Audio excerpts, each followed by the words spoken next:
paglalakbay ng inyong diwa. Pagsaksi sa mga pangyayaring hindi mo sukat akalain.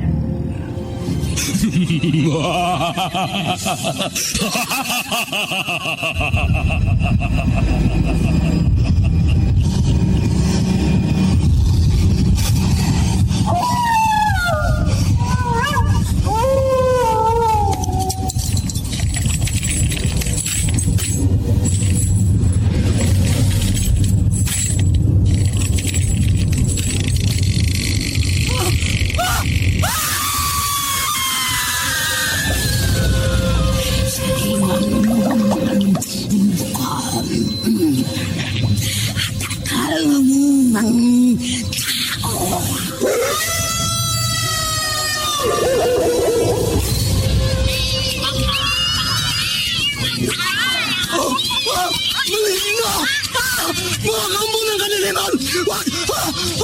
Huwag kayong lalapit sa akin!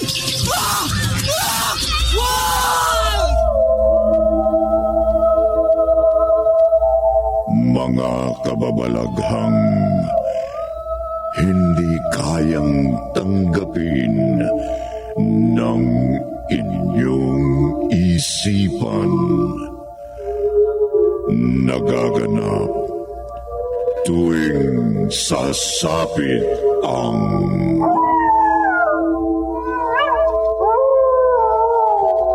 gabi ng lagim.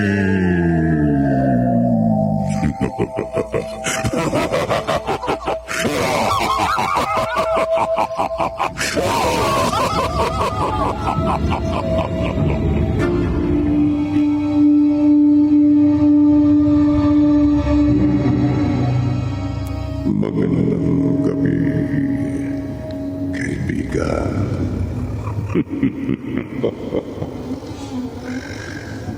Makapangyarihan ang maligno.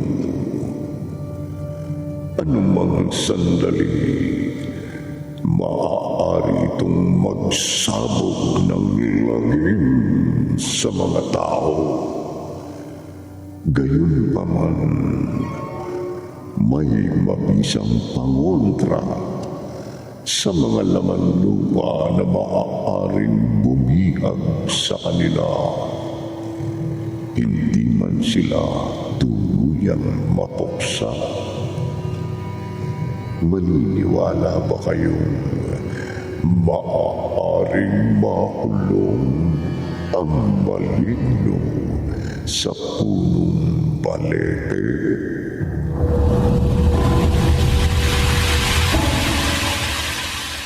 Nakakamiling mag-aral ng Bible. Oo. Marami tayong natututunan. Kaya lang, nalibang tayo, kaya ginabi na tayo sa pag-uwi. Mapapadaan pa tayo sa malaking punong balite. Oo nga eh. Sa lugar na to. Lapit na tayo. Sige. Uy, narinig ba kayo? May nananagoy. May nananagoy nga. Oo nga. Parang galing ang panagoy sa punong balete. Nalala yung mga palahipo. Parang may nananangis. Na maligno. May maligno! Sa punong balete! Takbo!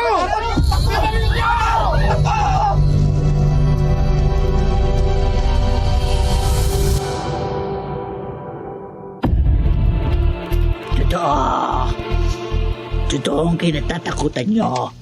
Ayan no. Ayan ang katibayan. Matapos ako magsagawa ng ritual bilang albularya. Ang isang kutsarang kumukulong kandila na nilubog ko sa tubig. Ayan o, na nakalagay sa palanggana, hinaghuhugis. Maligno! Nakakilabot ang anyo. Oo nga. Buti, nakatakbo kami. Napatunayan po namin. Totoo ang kinatatakutan namin. Oo nga ho. Totoo ang may maligno sa punong balite. Oo. Kaya nga mula ngayon, iwasan nyo nang dumaan sa puno ng balete, lalo na kung gabi, para hindi kayo mapahamak.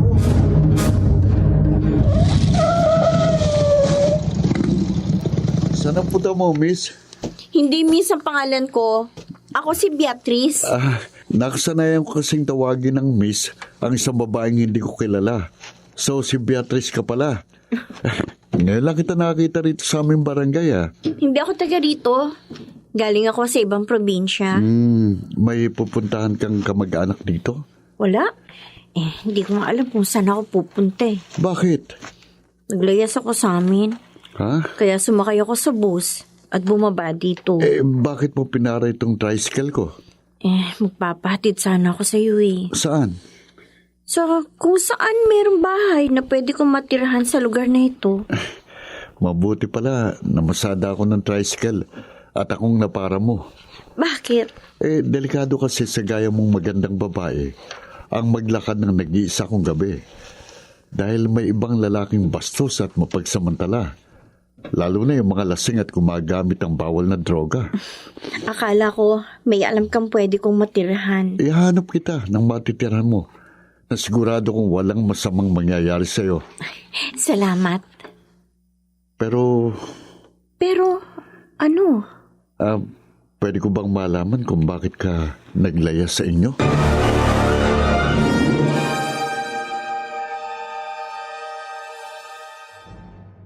Ano, Elmo? Dito natin patitirahin sa bahay natin yung babaeng kasama mo? Kung pwede po, inay. Baka akalain ng mga kapitbahay natin, nagtanang ka na ng babae. Hindi po nila aakalaing nagtanan ako. Wala naman akong nobya Halos kasing gulang mo lang yung babaeng nasa sala natin, na naghahanap ka mo ng matitirhan. Kaya ko po sinikreto kayo rito sa kwarto. Pwede naman po nating patirahin si Beatrice sa dati nating tindahan sa harap ng bahay. Total, hindi na po natin napapakinabangan yun. Wala nang yumausi tayo nung nakaraang taon. Ang problema, hindi natin lubos na kilala yung babaeng gusto mong tulungan. Mukhang mabait naman po si Beatrice. Sige. Papayag na ako sa gusto mo. Salamat po, Nay. Pero, kapag may ginawang kalokohan ng Beatrice na yan, ikaw ang sisisihin ko.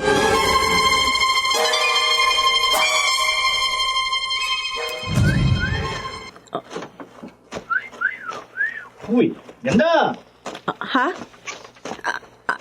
Ako ba? Ako bang kinakausap mo? Oo, ikaw lang naman ang nagdang maganda rito sa kanto eh. Hindi kita kilala. Kaya nga ako lumapit sa'yo para magkakilala tayo. Ako nga pala si Jason, ang pinakagwapo dito sa lugar namin. Ikaw, ano pangalan mo? Beatrice. Uy, tama lang na nagkakilala tayo. Bakit? Kasi, tingnan mo, gwapo ako. Maganda ka naman. Bagay tayo, hindi ba? Ha? May iwan na kita. Teka, saan bang punta mo? Pauwi na ako. Ganun ba? Ay, hatid na kita. Para malaman ko ang tinitirhan mo, ha? Wag na. Diyan ka na. Uy, teka. Ano? Okay lang. Pero hindi hubra sa akin ang pagiging mailap mo, Beatrice. Wala akong ginusto na hindi ko nakuha. Kaya susundan kita kahit saan ka magpunta. Malas mo lang. Nakursunadahan ka ng isang drug addict na kagaya ko.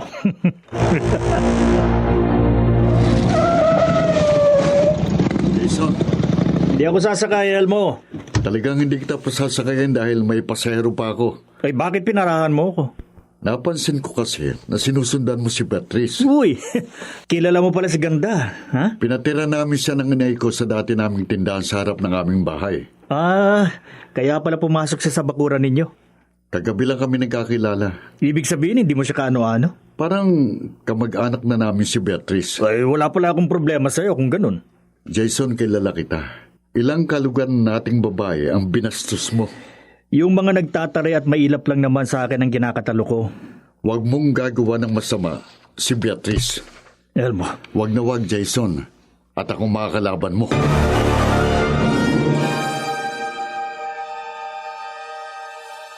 Beatrice, nakakaabala ba ako sa'yo? Hindi naman, Elmo.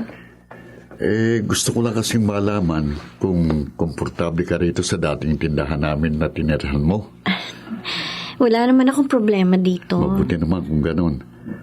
Kung aalis ka rito, ipaalam mo sa akin, ha? Para maihatid kita kung saan ka mang pupunta. Sige. Nabanggit sa akin ng nanay ko kaninang pag-uwi ko para mananghalian. Umalis ka pala kaninang namamasada ako ng tricycle. Oo, nagpunta ako sa bayan. Bakit? Nagpapalit ako ng pera. Anong Anong ipinalit ko ng pera? Ginto. ginto? Minana ko pa sa yumaong inay ko. Patay na pala nanay mo. Oo. At wala nang magtatanggol sa akin. Kaya nilayasan ko ang aking ama. Bakit? Ngayon ko sasagutin ang tanong mo sa akin na hindi ko nasagot, Elmo. Dahil napatunayan ko, isa ka mabuting tao at mapagkakatiwalaan. Kaya hindi na ako maglilihim sa'yo. Pinagtangkaan akong pagsamantalahan ng sarili kong ama. Kaya naglayas ako sa amin. Ganun pala. Dito sa amin, wala kang dapat alalahanin o ikabahala. Kaya ipanatag mo loob mo. Salamat naman kung ganon. Tinitiyak ko sa iyong walang anumang masamang mangyayari sa iyo.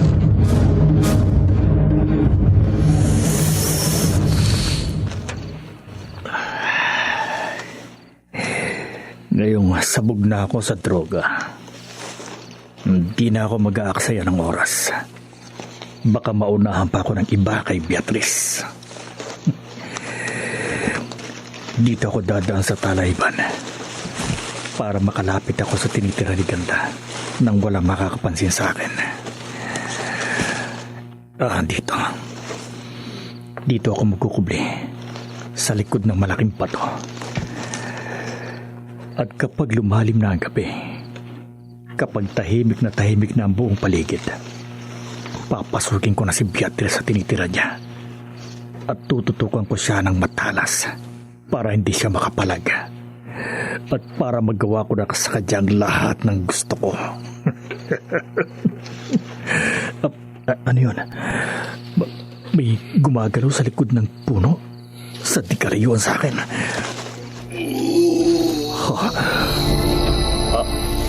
Anong lumabas na yun sa likod ng puno? Isang mabalahibo ang buong katawan na may mahabang mga pangil at nakauslang nililisik ng mga malalaking bata. Kakilakilabot ng kanya-kanyo. Papalapit sa akin. Kinukublihan ko ang maligno. Atakin ako ng maligno. Hindi!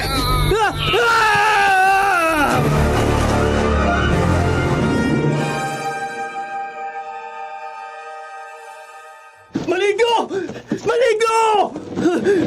May maligno! Jason! Parang ka na naman, no? Elmo? Hindi. Anong hindi? Nagsisigaw ka habang tumatakbo. Kaya pinarahan kita nitong tricycle ko. Nakabata ka na naman ng Cebu kaya nagtitrip ka, no? Hindi.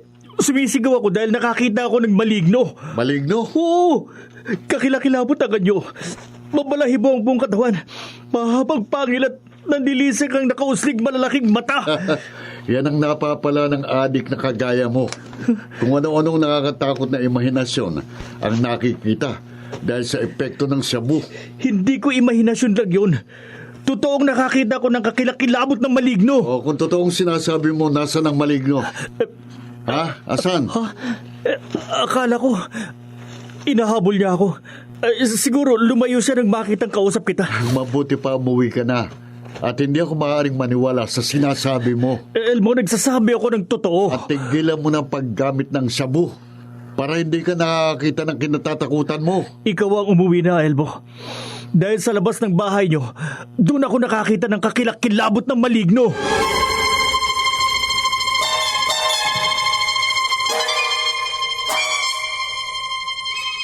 Oh, Elmo, mabuti umuwi ka na. Malalim na po ang gabi. At bihira ng mga pasahero kaya magpapahinga na ako. Ako ang kinikilabutan sa sinabi sa'yo ni Jason. Bakit po kayo kikilabutan? Di ba ikaw na rin na nagsabing ayon sa kanya, sa labas ng bahay natin, doon siya nakakita ng maligno. Hindi naman po totoo yun. Nabanggit ko lang sa inyo ang sinabi sa akin ng adik na kalugar natin. Dahil nagtanong kayo kung bakit napapangiti ako kaninang pagpasok rito sa bahay. Kasi nga, kung ano-anong nagiging imahinasyon ni Jason, dahil gumamit na naman siya ng shabu. Mabuti nga kung dahil sa epekto ng bawal na gamot, kaya siya nakakita ng kinatatakutan niya. Paano kung Kung ano po, Nay? kung totoong may maligno sa labas ng ating bahay?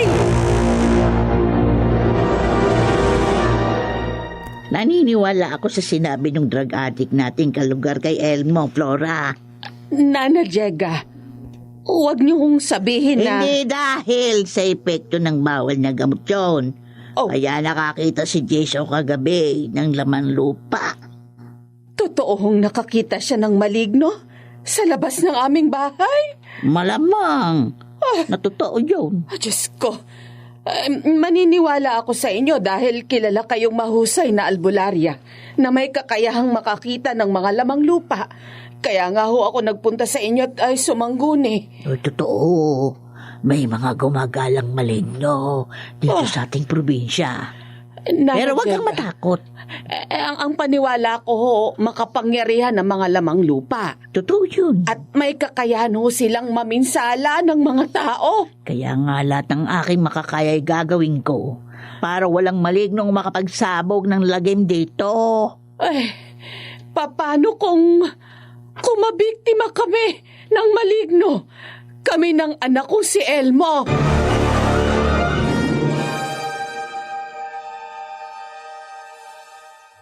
Oh, Beatrice, bakit ka napangiti? Elmo, nakakatawa yung sinabi mo eh. Hindi ako nagsabi na may maligno sa labas ng bahay namin kagabi, kundi ang kalugar namin si Jason. Pero nagpunta ka mong inay mo sa albularya para alamin ang totoo. Kasi nga, nag-aalala siyang baka totoong may laman lupa sa labas ng aming bahay. Hindi naman totoo ang maligno. Pareho pala tayo ng paniniwala. Mula noon hanggang ngayon, hindi pa ako nakakita ng maligno.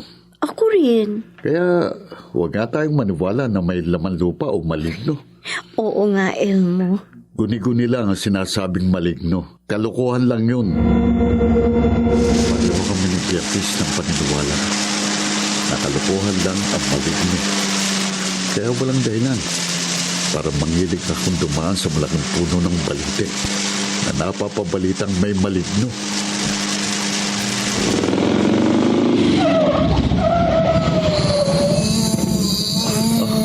Ano? May nananaghoy. Ano ba yan? Nakakilabot naman ang panagoy na nanggagaling sa malaking puno ng balite. Hindi na muna ako magpapatuloy ng pamamasada ng tricycle.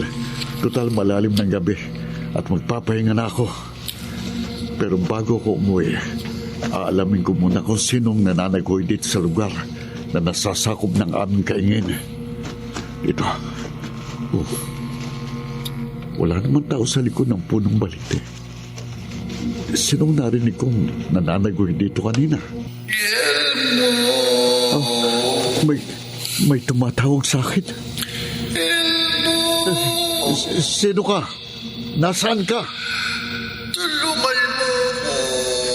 Magpakita ka sa akin. Sino ka? Sino ka?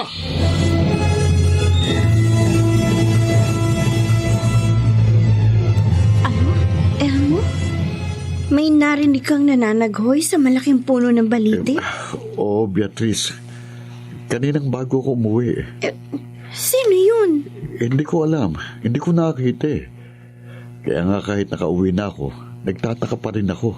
At kaya nakita mo kung parang may malalim na iniisip nang iparada kong tricycle ko rito sa tabi ng tinitirahan mo. Akala ko may kung anong problema ka nang masilip kita kanina sa bintana. Kaya lumabas ako dito sa pinto, lumapit sa'yo. Beatrice, hindi ako namamalikmata lamang. Totoong nakarinig ako ng nananaghoy sa puno ng balite. Kakilakilabot ang kanyang panaghoy. Pero hindi ko siya nakita. Naniniwala ako sa'yo. Sino kayang nananaghoy sa punong balite? Baka maligno. Maligno?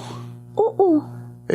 Akala ko ba hindi ka naniniwala sa laman lupa? Baka totoong may maligno dito sa inyong probinsya at nananaghoy siya dahil kailangan niya ng tulong. Kung totoong malignong narinig kong nananagoy, bakit hindi ko siya nakita? Bakit hindi siya nagpakita sa akin? Baka nakakulong siya. Ha? Saan makukulong ang maligno? Sa puno ng balite. Sa punong balite?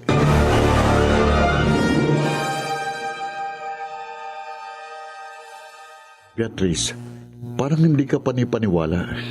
Pero maaaring totoo yun, Elmo. May malignong nakakulong sa punong yun? Maaari. Kaya siya nananaghoy at humihingi ng tulong. Gusto niya makalaya. Bakit makukulong sa puno ang isang maligno? Hindi ko alam. Paano kaya natin malalaman? Alamin mo, Alamin ko? ang malignong nananagoy lamang ang makapagsasabi sa'yo kung bakit siya humihingi ng tulong. May narinig na akong nagsabi. May kapangyarihan daw ang maligno. Yan din ang narinig ko. Ang maligno ay may kapangyarihan at may kayamanan. Oh, Beatrice? Bakit hindi mo subukang alamin kung bakit nakulong ang maligno? At subukan mo siyang palayain. Ano malay mo? Baka kapag napalaya mo ang maligno nakakulong sa punong balite, ay gantimpalaan ka niya ng kayamanan. Maligno! Maligno! Sumagot ka! Alam kong naririnig mo ako. Dahil nandiyan ka lang sa loob ng punong balete. Hindi ka makakalaya dyan. Dahil bihag ka ng aking kapangyarihan. Nana Cheka, Bakit ka nagpaparamdam sa mga tao? Ha? Bakit? hirap na ako rito sa loob ng punong balete. Kasalanan mo. Namiminsala ka sa mga tao. Nagsasabog ka ng lagim. Kaya ginamit ko ang aking nalalaman. Nagsagawa ako ng ritual para mabihag ka sa loob ng punong yan. Para hindi ka na makapaminsala sa mga tao. Palayain mo na ako. Hindi! Maawa ka sa akin. Tigilan mo ng pananagoy ang pagpaparamdam sa mga tao. Ha? Anong laman ng botelyang yan? Na nilabas mo, Nana Cheka. Benditadong tubig Ilayo mo sa akin, Nana. para hindi ka na makapanaghoy. Para hindi ka na makapagparamdam sa mga tao. Oh, Isasaboy ko sa puno ng balete ang benditadong tubig. Ay, manahimik ka, maligno. Tahimik!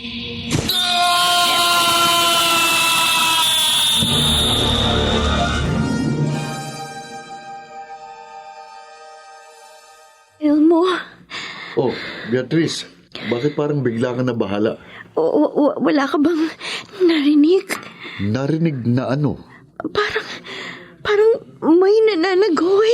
Kakilakilabot na panaghoy. Wala naman ako narinig. Kung ako sa iyo, babalik ako sa puno ng balete. Bakit? Baka may ibang taong nagtatangkang mapalaya ang nakakulong doon na maligno.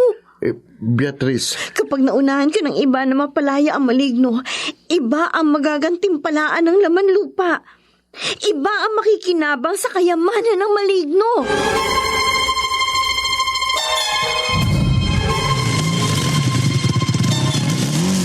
Mag-iingat ka, Elmo! Oh, Beatrice. Beatrice! Kayo na ba ni Elmo? Jason, Nakaalis na siya eh. Pinaalalahanan mo pa. nakakagulat ka naman. Kung kay Elmo din lang, mas gwapo naman ako sa kanya. Bigla ka nalang sumusulpot dyan. Kanina pa ako nagmamanman sa di kalayuan. Nagmamanman ka? Oo. Kanino? Sa maligno na nakita ko nung isang gabi. sa labas ng bahay ni Elmo. Bakit ka magmamanuman sa maligno? Naunala ako ng takot kaya tumakbo ako palayo sa kanya. Pero alam mo, naisip ko, na sa halip na katakutan ko siya, dapat kaibiganin ko siya. Baka makahingi ako ng kayamanan. Jason, Narinig ko ang sinabi mo kanina kay Elmo, na baka may maligno nakakulong sa puno ng balete. At kapag napalaya ni Elmong maligno yon, malamang gantipalaan siya ng kayamanan. Beatrice, huwag mo nga hawakan ng kamay ko. huwag ka namang maging mailap sa akin. Ha? Masyado kang presko. Magiging maamo ka rin sa akin. Hindi mangyayari yan. Dahil mabigat ang loob ko sa hambog na gaya mo. Kapag napalaya akong maligno sa puno ng balite at ginantimpalaan niya ako ng kayamanan, baka ikaw ang maghabol sa akin. Tinitiyak ko sa'yo, Jason. Hindi mo mapapalaya ang maligno na nakakulong sa punong balete. Hinding-hindi!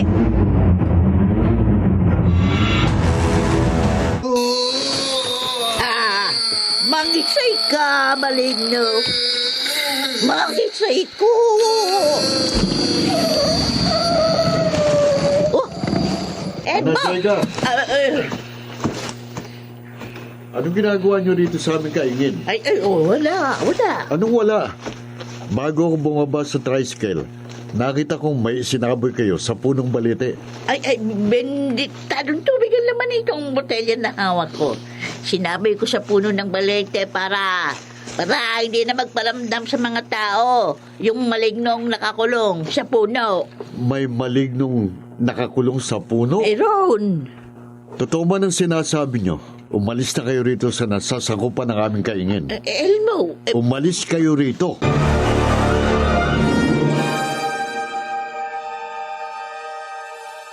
Ano ho, Nana Jega? Ipinagtaboyan kayo ni Elmo kagabi sa aming kaingin. Hindi na ako ginalang ng anak mo, Flora. Kaya nga nung nakasalubong kita dito sa kalsada, nagsumbong na ako sa iyo. Bakit ginawa sa inyo yun ni Elmo? Yun nga hindi ko maintindihan. Kilala kong dating magalang yung anak mo Baka naman ho, nakainom lang siya. Kahit naman nakainom ng alak ang tao, alam niya kanyang ginagawa. Ako na hong humihingi ng paumanhin sa hindi tamang ginawa sa inyo ng anak ko. Wala kang anumang aalalahanin sa akin. Kakausapin ko ho si Elmo. Dapat mo lang pangaralan yung anak mo. Dahil parang may nagdidikta sa kanya na pangalagaan ng punong balete sa inyong kaingin. Nana Jega. At yun ang kinatatakutan ko. Baka nai-impluwensyahan si Elmo ng isang maligno.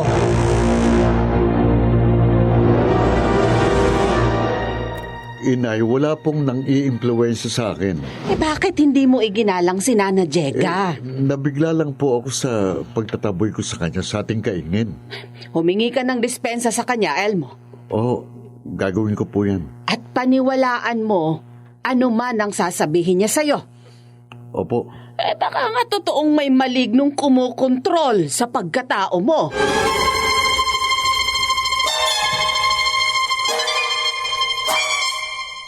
Elmo, hindi totoo yung suspecha ng inay mo. Naniniwala ako sa iyo, Beatrice. Meron ba naman tao na maiimpluwensyahan ng maligno? Ang sinabi mong malamang na totoo. Alin? Yung may malignong nakakulong sa punong balete. Bakit mo nasabi yan? Kasi, nang puntahan ko si Nana Jega kagabi sa kaingin, nakarinig ako ng kakilakilabot na panagoy. Matapos sabuyan ng benditadong tubig na matandang albularya ang punong balete. Malamang na maligno ang nananagoy na yon. Pero hindi ko siya nakakita. Makikita mo rin ang laman lupa. Ha? Paano? Kapag napalaya mo na siya. Yan ang pagsisikapan ko, Beatrice. Naniniwala akong magagawa mo, Elmo.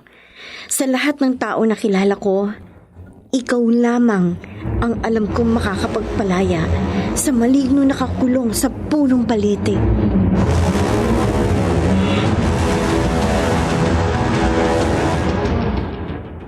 Narinig ko ang sinabi ni Beatrice kay Elmo sa harap ng kanilang tinitiran. Naniniwala akong magagawa mo, Elmo. Sa lahat ng taong nakilala ko, ikaw lamang ang alam kong makakapagpalaya sa malignong nakakulong sa punong balete. Hindi lang ako nagpahalata sa kanila. Dahil aalamin ko kung totoong may nakakulong ng maligno sa kainginin na Elmo. Ngayon, narito na ako sa tabi ng punong balite. Maligno! Maligno! Kung totoong may maligno nakakulong dyan sa punong balite, sumagot ka! Maligno! Jason, Sino ka? ako ang maligong tinatawag mo. Paano mong nalaman ang pangalan ko? Makapangyarihan ang kagaya kong laman lupa. Nasaan ka? Nasa loob ng punong balite. Paano ka nakulong dyan sa loob ng puno? Kung makapangyarihan ka? Magpapaliwanag ako sa iyo. Palayain mo muna ako. Paano kita mapapalaya, maligno? Paano?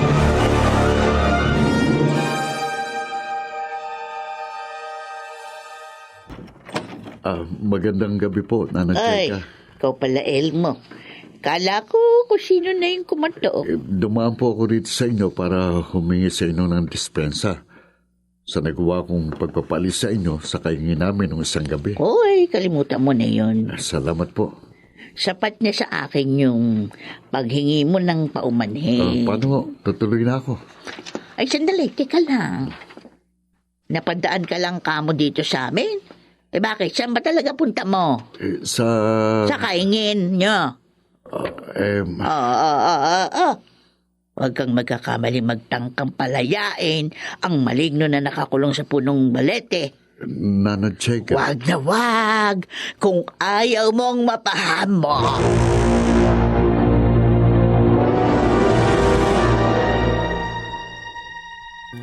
Maligno.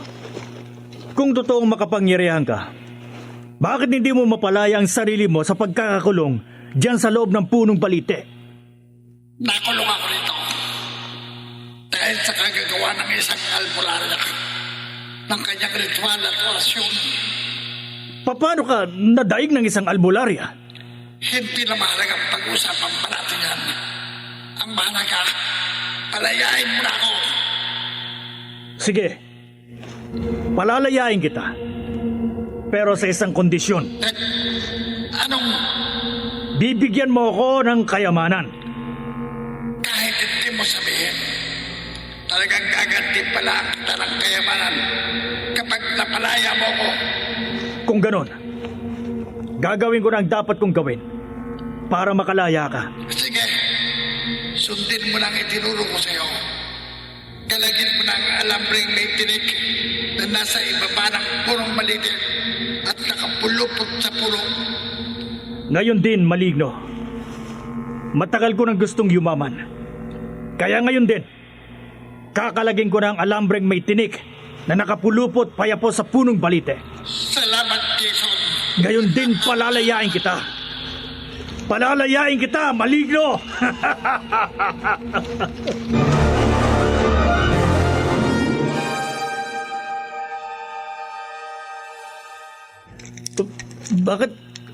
Bakit ganito, maligno?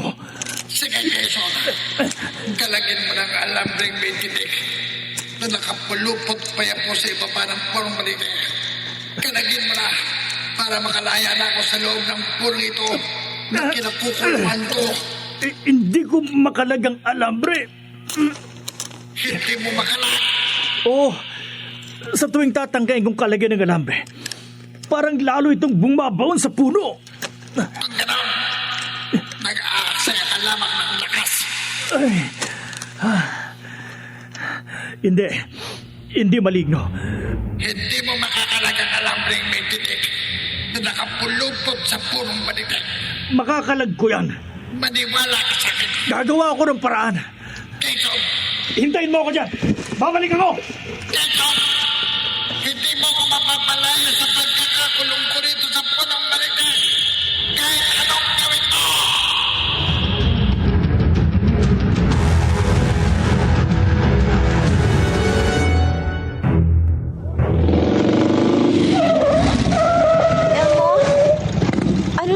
sa lakad mo? Hindi pa ako nakarating sa kaingin namin, Beatrice. Oh, bakit? Ayon sa kalugar naming albularya, huwag ko raw tangkaing palayain ang malignog nakakulong sa punong balite. Bakit ipinaalam mo sa ibang tao ang pinag-usapan natin? Kasi gusto kong matiyak na hindi ako magsisisi sa gagawin ko. Bakit ka magsisisi? Sinabi ko na sa'yo, kapag napalaya mo ang malignong nakakulong sa punong balite, gagantimpalaan ka niya ng kayamanan. Bakit sabi sa akin ng matandang albularya, kapag napalaya akong maligno, mapapahamak ako? Bakit ka maniniwala sa kanya? May kaalaman siya sa mga lamang lupa. Kaya sumangguni muna ako sa kanya bago ako magpunta sa aming kaingin. Anong malay mo kung pinipigilan ka niya sa gagawin mo? Dahil gusto niya, siya ang makapagpalaya sa maligno nakakulong sa punong balite para siya ang mabigyan ng gantimpalang kayamanan. Ganun nga kaya, Beatrice? Ganun, Elmo. Kaya wag mong paniwalaan ang albularyo na kausap mo. Ako ang sundin mo. Magbalik ka na sa kaingin. Beatrice. Kumilos ka na. Bago ka pa maunahan ng iba sa pagpapalaya sa malignong nakakulong sa punong balite.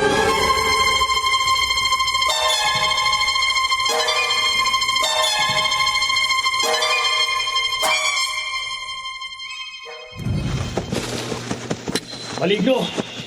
Sa kagaling, Tinson. Nagagilap ako ng palakol. Anong gagawin mo? Ito ang gagamitin ko para matanggal ang alambreng may tinik na nakapulupot sa punong balite. Tinson! Papalakulin ko ang alambre ng ganito.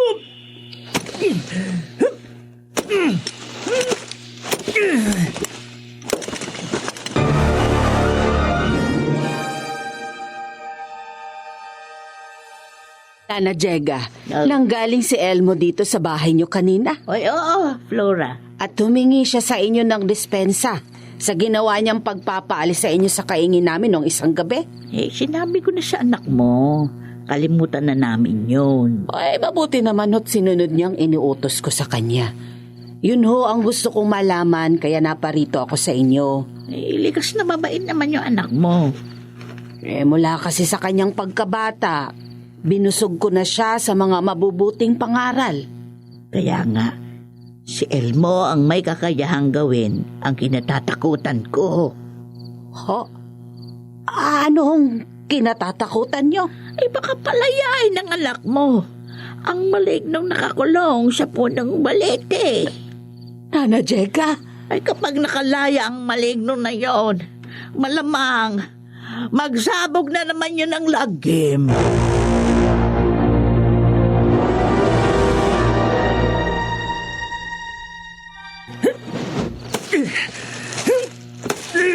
Sinabi ko na sa inyo, Tinson.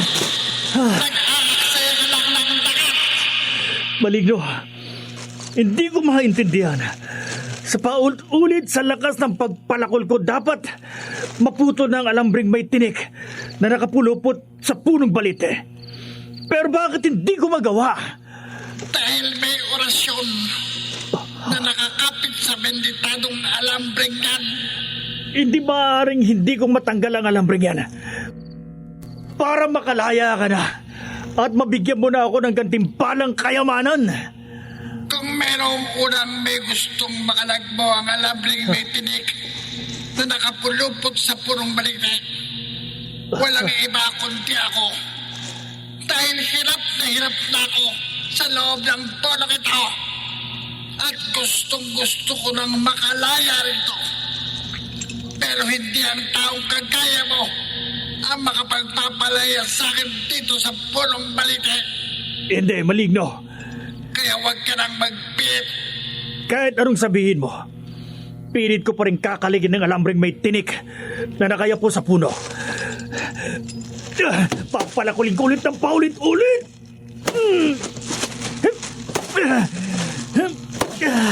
Jason! Aling Flora? Naparito ako sa kaingin namin dahil akala ko narito si Elmo. Pero hindi ko akalaing ikaw ang daratnang ko dito at magpipilit kang palayain ng malignong nakakulong sa punong balete. Ano man ang gawin ko, wala kayong pakialam sa akin. Umalis ka rito sa aming kaingin. Kayo ang umalis dito. Kung ayaw niyong kayo ang palakuling ko. Bakit? papalakulin mo ako? Oo, narinig mo. Kaya lumayas ka rito bago pa magdilim ang paningin ko at madisgrasya kayo. Lumayas kayo rito!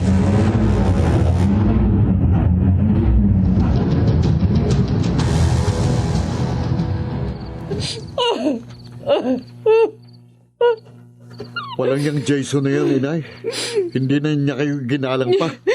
Pinalayas niya ako sa ating kaingin, Elmo. Tapos pinagbantaan niya pa akong papalakulin. Manda siya sa akin.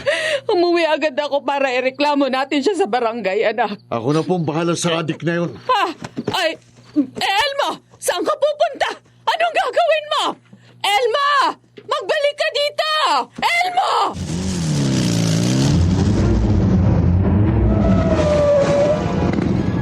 Jason! Elmo! Bakit pinagbantaan mong papalakulin ng nanay ko, ha?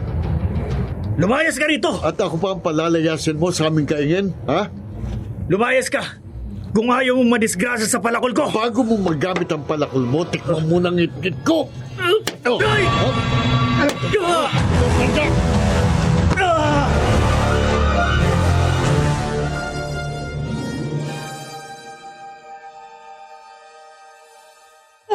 Ay, Diyos ko. Ay, Nana Jega. Bakit kumahangos ka parang ligalig?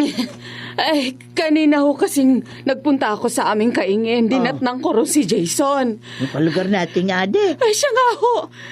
Pinapalakol niyang puno ng balete para mapalaya ang nakakulong doon na maligno. Aba, hindi tamang ginagawa ng Jason na yun. Kaya nga ho, sinaway ko siya. Pero ayun, nagalit. Nagalit siya sa akin. Pinalayas ako at binantaan pang papalakulin. Ay, baluktot talagang pag-iisip ng adik na yun. Kaya nga bala kong ireklamo siya sa barangay. Pero nang malaman ni Elmo ang ginawa sa akin ni Jason, abay bigla siyang umalis sa bahay namin.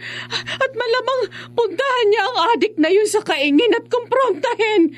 Kaya susundan ko ang anak ko para awatin. Ay, kahit hindi pigilan ni Elmo si Jason sa pagpapalakol doon sa punong balete. Ay, walang magagawang adik na yun para mapalaya ang malignong nakakulong sa loob ng puno. Anong ibig niyo sabihin? Ang isang taong may mabuting kalooban lang ang tanging makapagpapalaya sa maligno sa punong balete.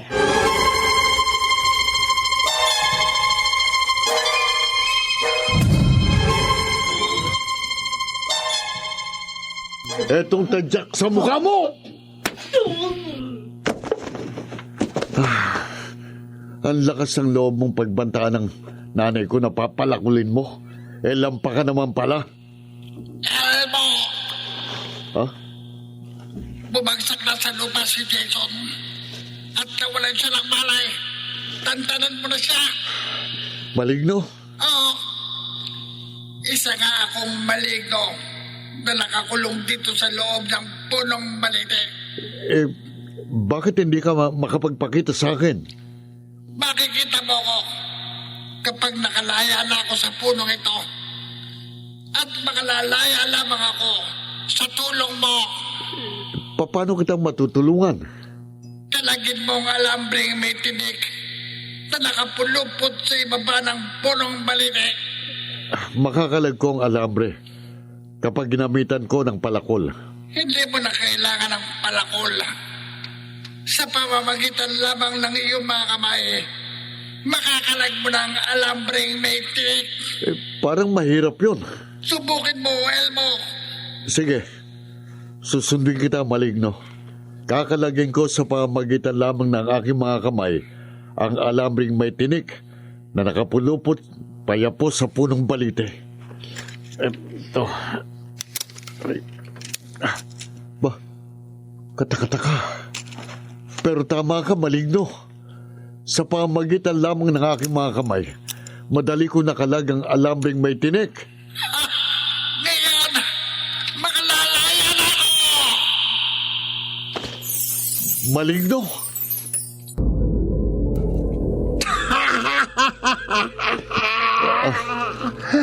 Ngayong nakalaya na ako, Makikita mo na ang anyo ko, Elmo! Maligno. Mabalahibong buo mong katawan. Nakausling malalaki mong mga mata at may mahahaba kang mga pangil. Kakilakilabot ang iyong anyo. Kakilakilabot!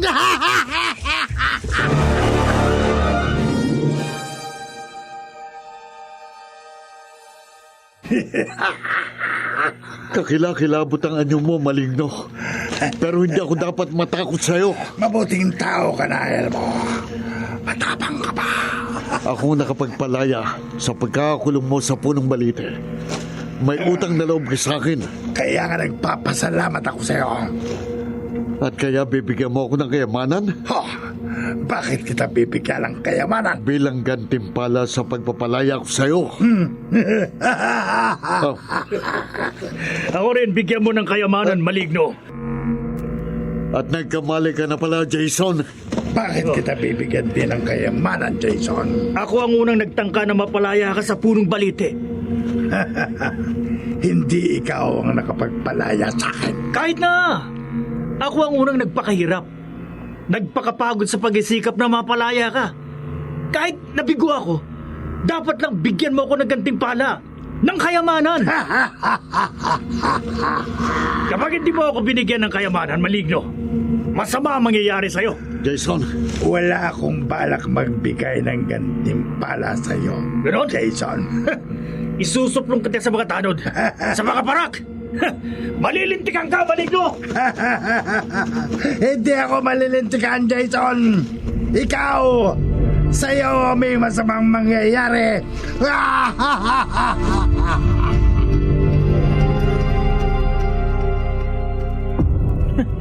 Ulol na Maligno yun ah. Ako ang unang nagsikap na mapalaya siya. Pero si Elmo ang gagantimpalaan niya ng kayamanan? Si Elmo? At hindi ako? Manda ka sa akin, Maligno. Kapag nakapagsumbong na ako sa mga tanod at sa mga parak, siguradong matatandad ka ng bala. At kapag naghihingalo ka na, pilit kitang paaaminin kung nasaan ang iyong kayamanan bago ka malagutan ng hininga. May gumalaw sa likod ng puno sa dikarayuan. Sino yan? Sino yung nasa likod ng puno? Ako, Jason. Ang Maligno. Sinundan kita dahil nagbago ka ng isip? Bukod kay Elmo, bibigyan mo din ako ng gantimpala? Ng kayamanan? Ha? wala akong balak magbigay ng gantimpala sa'yo. Ano? O kahit kay Elmo. Hindi kayamanan ang ibibigay ko sa'yo, Jason. Anong ibibigay mo sa akin? Ibibigay ko sa'yo ang gaya ng ibibigay ko kay Elmo. Ang malagim mong kamatayan. Ha?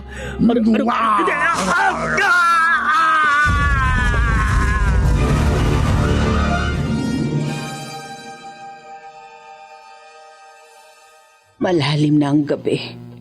Hindi pa umuwi si Elmo. Ano kayang nangyari sa pagpunta niya sa kaingin at pagkumpronta kay Jason? Pumukas ang pinto ng tinitirhan ni Beatrice. Sisilipin ko nga rito sa bintana. Titingnan ko kung aalis pa siya kahit 10 oras na ng gabi. Hindi si Beatrice ang nasa labas ng kanyang tirahan. Isang mabalahibo ang buong katawan. May mahabang pangil at nanlilisik ang nakausling malalaking mata. Diyos ko! Maligno! Maligno ang nasa labas ng bahay! Kakilakilabot na maligno!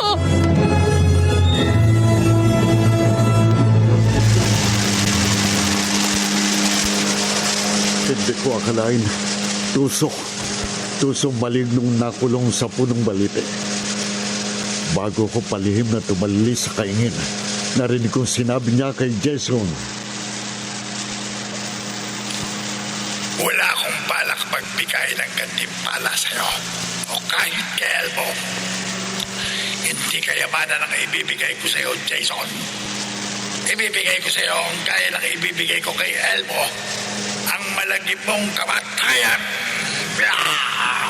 Kung hindi ako nakalayo sa kaingin, malamang gaya ng ginawa ng maligno kay Jason, sakmalin rin niyang dibdib ko at lamunin din niyang mga laman loob ko. Ipapaalam ko kay Beatrice ang katusuan ng malignong napalaya ko sa punong balite. Beatrice! Beatrice! Wala. Wala si Beatrice dito sa tinitirahan niya. Sa kaya siya nagpunta? Aalamin ko kay Inay. Nay! Nay! Oh, wala rin si Inay dito sa bahay. Saan kaya sila nagpunta? Nasaan sina Inay at Beatrice?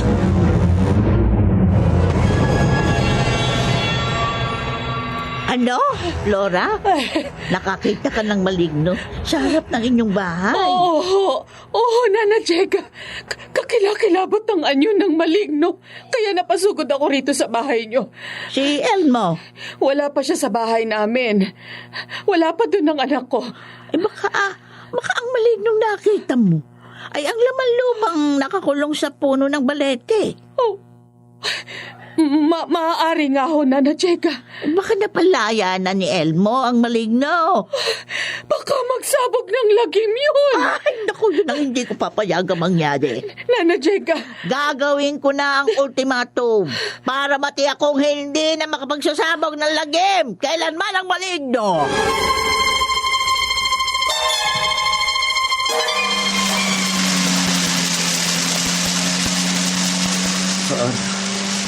Saan kaya matatagpuan sina Beatrice at Inay? Elmo! Ayun. Elmo! Beatrice! Buti nakita kita. Ang inay ko. Nasaan si Inay? Ay, hindi ko kasama ang inay mo. Ha? Beatrice, napalaya akong maligno sa punong balite. Pero tuso siya. Sa halip na gantipalaan niya ako ng kayamanan dahil napalaya ko siya, papatayin niya ako. Iba ang kasama ko, Elmo. Sinong kasama mo? Ha? Ikaw?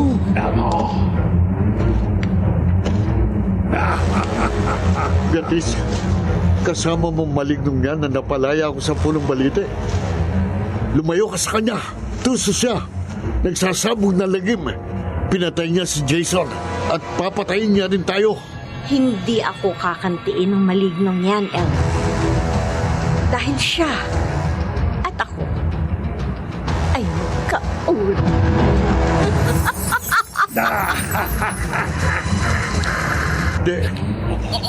Hindi totoo. Maliwanag ang nakikita mo. Hindi ka dinadaya lamang ng iyong paningin. Totoo ang nagbago kayo at naging isang maligno. Nilinlang mo lamang ako, Beatrice. Hindi ka tao. Oo, isa akong maligno na nagbalat kayo ng tao upang makapanitlang ng kaya mong mabuting tao na tanging may kakayahang makapagpalaya sa kauli kong nakulong sa punong baete dahil sa kagagawa ng isang albularya. Beatrice, maligno. Dalawa kami ang kauli ko na papatay sa'yo. Kaya lang ginawa ko kay Jason. Sasakmalin namin ang katawan mo. Lalamunin namin ang mga laman loob mo. Papatayin ka namin.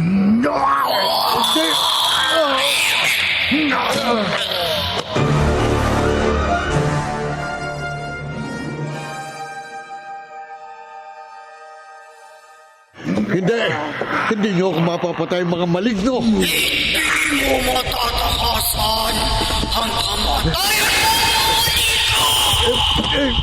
Bitiwan mo ko, maligno. Bitiwan mo ko. Kahit anong pinagmon, hindi ka makaharap sa mga kamay ko! Hawakan mo siyang mabuti, Kauri. At ibabaon ko na ang mga pangil ko sa kanyang katawan. Sakmalin mo na ang dibdib niya para malaman natin ang mga laman niya. Patayin mo na! Patayin ko na siya.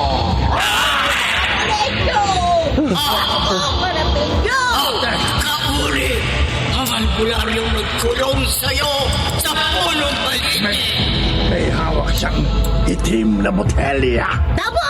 Nagsagawa ako ng ritual sa botelyang ito sa pamamagitan ng aking karunungan. Nanadjega. Lalo na nakapangyarihan ng Diyos na siyang pinakamakapangyarihan sa lahat. Bibihagin ko kayo, mga kampo ng dilim, sa loob ng botelyang ito. Wag! Wag! Hindi kayo makakatakas! Mula!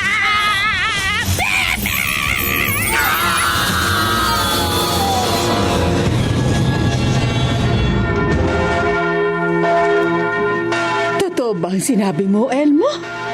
Nabihag ni Nana Jega sa loob ng botelya yung dalawang maligno. Totoo po yun, Inay. Oh, Kaya sinama ko po kayo rito sa simbahan para magdasal at magpasalamat sa Diyos. papanong... Paano pong nangyari? Hindi ko rin po maintindihan ang nakita kong nangyaring kababalaghan. Nang umusal po si Nana Jega ng orasyon sa kung anong hiwaga, lumutang po sa eret nagmistulang usok ang dalawang malignong nawari. Tinangay ng kung anong malakas na pwersa papasok sa loob ng botelya. At matapos pong takpan ni Nana Jeg ang botelya, natatandaan ko pa ang tiniyak niya sa akin. Itatapong ko ang botelyang ito na kinakukulungan ng mga maligno sa dagat. Doon sa kung saan wala nang maaaring makapagpalaya sa kanila para hindi na sila makapagsabog ng lagim sa mga tao kailanman. Elmo, salamat sa Diyos. Ngayong nabihag na ang mga maligno at mahirap na silang muling makalaya, wala na po tayong dapat ikatakot, Inay. Kailanman, hindi na makapagsasabog ng lagim ang maligno sa punong balite.